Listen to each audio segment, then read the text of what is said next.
In my district, we have such a small community. Students, teachers, and parents have direct contact with each other almost daily. We tend to see each other outside of school, at the grocery store, Walmart, etc. often.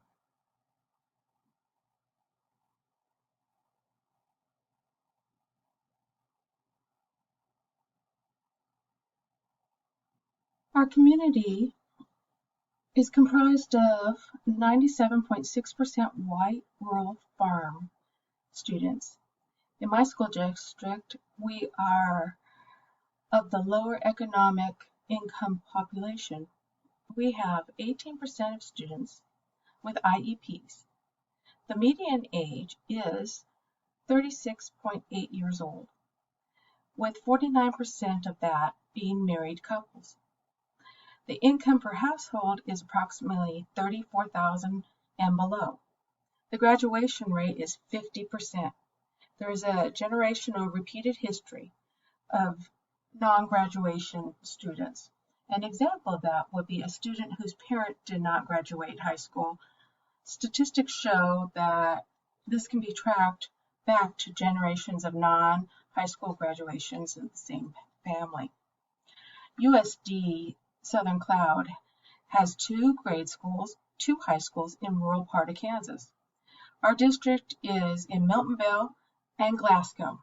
Residents, as I said, are of lower income and predominantly the white families of non-transient, and there is 1% of a Black and non-Hispanic population.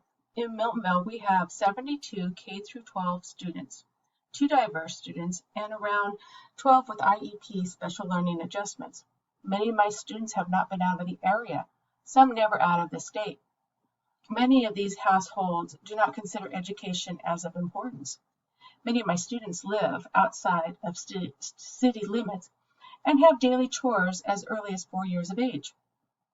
We have very few students who have been exposed to other cultures other than the white, German, Irish, or Scottish descents. My classroom and student learning is geared towards cross-cultural lines.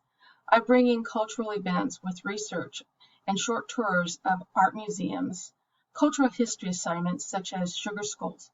Most of my students have never been around any other heritage or cross-cultural students. I bring in quotes and poetry created by artists and recite one each time my class moves on to a new artist.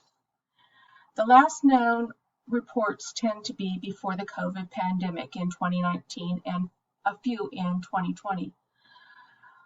My school in 2019 had 79.6% nearly proficient rating.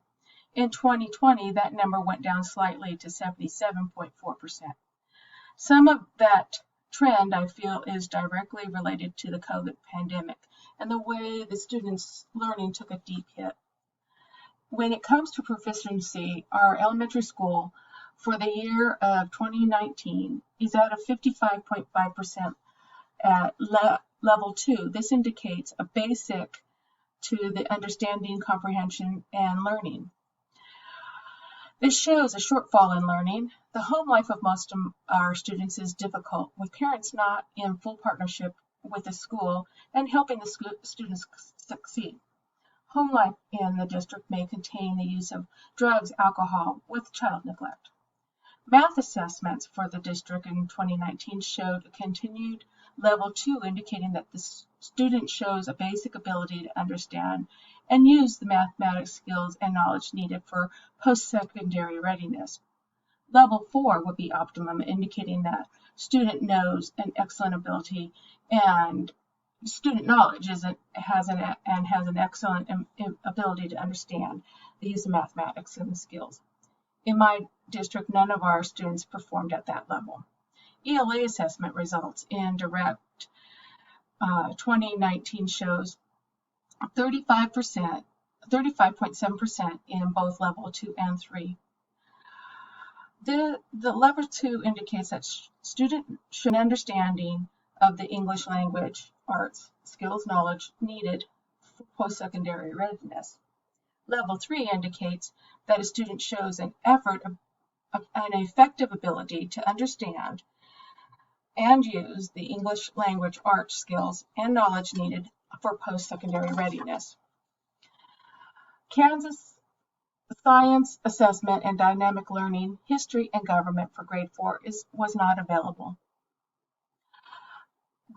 Fourth grade reading for 2019 reports showed a majority of our students were at the basic level. The state and our district assessment reflected the basic percentage level of proficiency.